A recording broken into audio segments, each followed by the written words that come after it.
Temporada de descontos. Lux Rouparia. Você já se perguntou se é possível gerar emprego com sustentabilidade? Fazer da competitividade do mercado uma razão para compartilhar? Trocar os números por pessoas de verdade. Dividir conhecimento, trabalho, resultados. Você já pensou em construir um mundo melhor agora? A Aurora e suas mais de 70 mil famílias acreditam. Cooperando é possível. Dete Zandavalli Entrevista. Oferecimento Divina Casa Decor. Apoio Escritório de Arquitetura Mariana Haiduki.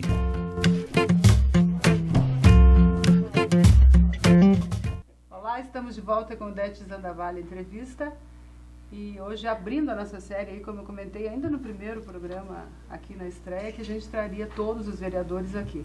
Como a gente tem que otimizar o tempo, né? Hoje eu vou fazer 2 blocos com a vereadora Marcilei Vinhati e 2 blocos com Márcio Sander. E vocês podem, então, participar conosco através do 8408-0600.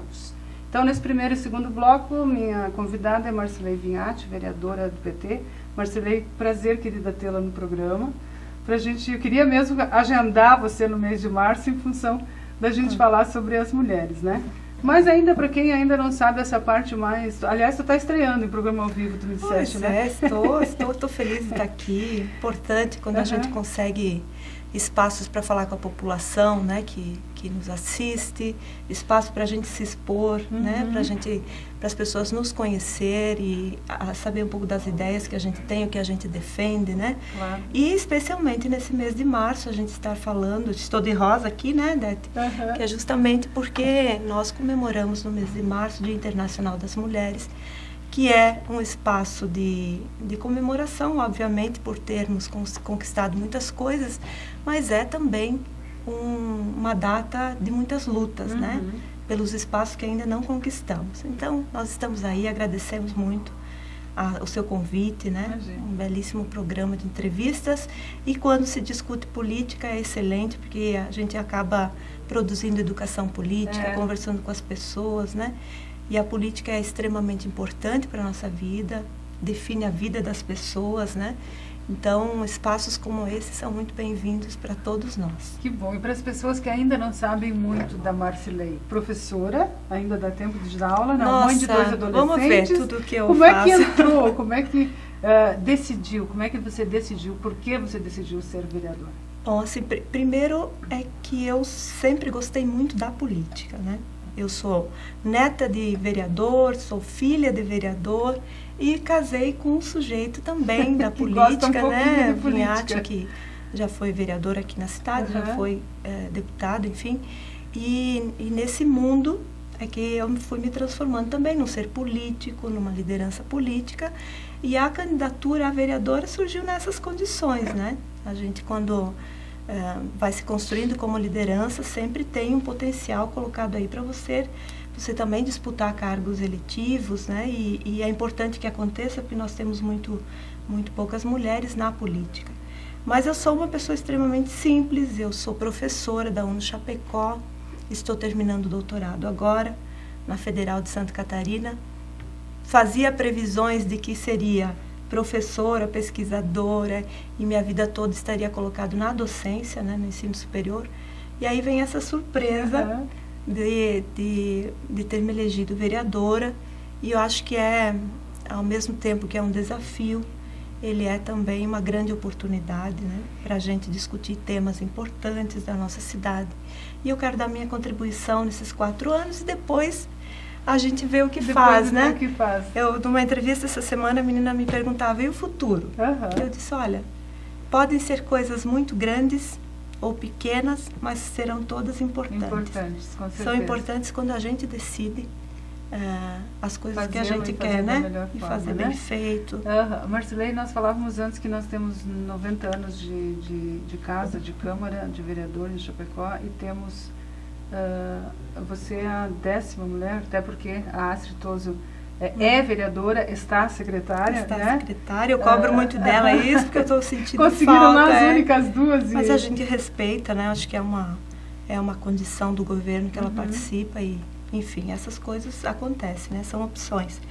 Mas, assim, de modo geral, a participação das mulheres na política ela é muito pequena, né? Por que tu acha que a política, eu acho que não só em Chapecó, né? Mas por que a política não é atraente para as mulheres? Eu acho que não se trata de ser atraente ou não, viu, Dete? Eu acho que as condições ainda são muito difíceis para as mulheres irem para a política. O espaço da política é um espaço muito masculino, né? Muito masculino. No Senado Federal nós temos 18,6% de mulheres, na Câmara 8%. Em Santa Catarina, dos 40 deputados, 4 são mulheres. De Lages até o extremo oeste só temos uma mulher deputada, né? Chapecó, como você falou, 80 anos de história, nunca tivemos uma prefeita, nunca tivemos nem candidatas a prefeitas, a gente só teve candidatas a vice-prefeita e que não ocuparam cargos, né? Mudar, né? Porque... Na Câmara de Vereadores, nessa legislatura, chegamos ao número de 11 vereadoras, né? Eu estou lá com 20 homens, né? Sou a única mulher, e isso dificulta muito o trabalho em algumas coisas que a gente precisa dar conta, que só o universo feminino, o jeito que a mulher sabe trabalhar, as mulheres que nos assistem agora sabem do que eu estou falando, a sensibilidade que a gente tem para lidar com o tema da saúde, da educação, da segurança, da violência, violência doméstica. Embora eu não tenha encontrado resistência por parte dos homens, companheiros homens vereadores, mas só as mulheres sabem discutir algumas coisas do jeito que as mulheres sabem. Né? Eu tenho essa impressão. Com certeza, mais mulheres ali, o grupo ficaria mais forte. Dá para pensar grandes projetos, fazer discussões, né, importantes para a cidade. Olha, quando você vai pensar, eu tenho clareza disso, quando você vai pensar um projeto de educação, falar de pré-escola, por exemplo, com as mulheres, é muito diferente do que você conversar com os homens. Não, isso é cultura. Não é porque os homens são piores ou melhores que as mulheres. É cultura. A mãe tem essa aproximação maior, né, com os filhos, que também é cultural, porque nós nascemos seres humanos como os homens. A mulher é o que é na sociedade atual por conta de uma cultura que nós ajudamos a construir, que a gente reproduz na educação com nossos filhos e a gente reproduz também na relação com os nossos companheiros. E não estou falando dos outros, estou falando de mim. O jeito que eu educo meus filhos, né, para essa sociedade que está aí, o jeito que eu construo a relação com meu companheiro, essas relações é que precisam ser repensadas. Porque as mulheres não se dão conta. Mas às vezes a gente fica feliz da vida quando a gente ouve dos nossos filhos: mãe, eu vou te ajudar. Ou quando a gente diz assim: eu sou tão feliz porque os meus filhos me ajudam em casa. O meu companheiro seca a louça para mim. Mas quem disse que isso é tarefa das mulheres, né? Isso é cultura. Nós poderíamos estar ajudando os homens, né, a fazer as tarefas domésticas. Na verdade, né? Exatamente. Mas a gente é uma construção. Eu não acho que o debate da questão de gênero e das dificuldades todas que as mulheres enfrentam de discriminação, de ter salários menores no mesmo cargo de trabalho que os homens, uma série de coisas, nós não temos que sair apontando uma arma para os homens e querendo resolver isso de uma vez. Não é uma luta de gênero um contra o outro. É uma construção, é uma construção, tem que ter habilidade para fazer isso. Não é criando um outro tipo de discriminação com os homens que a gente vai... Nem formar inimigos, né, Marcelo? Não. É a relação que a gente tem que construir com os nossos companheiros. A gente tem que apostar que as mulheres voltem para os bancos escolares, que as mulheres tenham autonomia financeira, porque à medida que uma mulher tem que pedir para o seu companheiro para comprar um absorvente, um esmalte, uma calcinha, que é da intimidade feminina... Coisas da intimidade. Eu estou falando aqui uma linguagem bem tranquila, né, para as pessoas compreenderem o que eu estou falando. Ela já fica numa condição de dependência, e se essa relação entre homem e mulher não for madura suficiente para compreender que são trocas, eu estou em casa, fiz uma opção de cuidar dos nossos filhos, da nossa casa. Esse trabalho não é remunerado, mas ele tem um valor.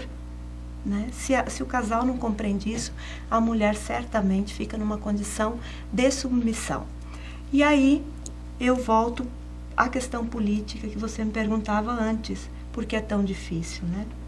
É difícil porque quando uma mulher precisa ir para a política e é dependente financeiramente do homem, ao ter que colocar a sua foto num panfleto, né, e distribuir pela cidade para fazer propaganda, ao ter que ficar fora de casa se expondo, fazendo reuniões, pedindo voto na rua, ao ter que, muitas vezes não ter a condição de dirigir para se deslocar, precisa do seu companheiro que a leve, essa é uma condição que nem todos os homens tem condições de bancar. E de compreender. Bancar, que eu digo no sentido de ser parceiro, nesse sentido, você vai, e tudo que tu fizeres, eu vou ser parceiro. Sou parceiro, né?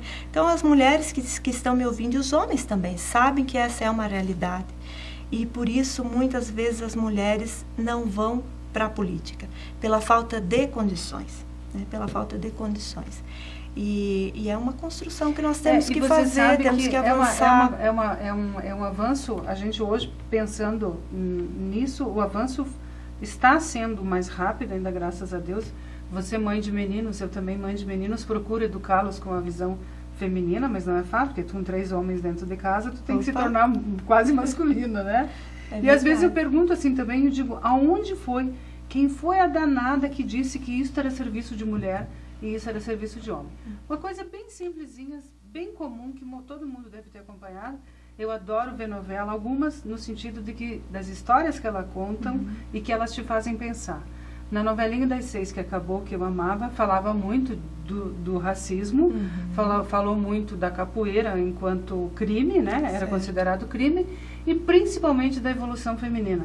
Então, aquela que aceitava o homem ter os seus casos fora de casa, porque era dependente financeira, enquanto que em 1911 aconteceu as primeiras profissões, as primeiras médicas, e aquilo era considerado um absurdo, e a primeira jornalista que usava um nome masculino para poder escrever. Então, quanto a gente o quanto elas não sofreram e não passaram por isso. Muito. É uma construção, eu acho até a gente pensando para trás, ainda é lenta no sentido de que poderíamos ter avançado. Outras sociedades já avançaram mais do que nós, mas outras também estão mais atrasadas do que nós. Então, nós temos que construir a nossa história, a nossa identidade. O povo brasileiro aí tem uma diversidade enorme, né? Mas nós avançamos muito. Na política, nós crescemos em 2012 em torno de 12% da participação feminina. Esses números vão aumentar. Vou dar um exemplo. No Partido dos Trabalhadores, nesse ano, nós acabamos com a cota de 30% e passamos para a paridade. 50% e 50%. Olha! Vai ser muito difícil, vai uma luta, mas é uma luta que nós temos que enfrentar. Então, a legislação é 30%, nós passamos para 50%, e não só de candidatas. As nossas direções partidárias terão que ter 50% de mulheres nas direções. Isso vai dar um salto de qualidade do ponto de vista da participação das mulheres na política, e assim a gente vai ajudando a construir outras possibilidades, né? Caminhos, né? Exatamente. Encorajando outras mulheres também. Delícia de papo, né, gente? A gente sabia que mais ou menos ia ser isso. Nós vamos saber já no outro bloco um pouquinho dos projetos da vereadora, senão a gente vai ficar só num papo de comadre aqui, ouvindo ela, que é muito bom, mas a gente vai saber dos projetos delas. Vocês podem participar conosco no 8408-0600. Minutinho só, a gente volta já. Você já se perguntou se é possível gerar emprego com sustentabilidade? Fazer da competitividade do mercado uma razão para compartilhar? Trocar os números por pessoas de verdade? Dividir conhecimento, trabalho, resultados? Você já pensou em construir um mundo melhor agora? A Aurora e suas mais de 70 mil famílias acreditam. Cooperando é possível.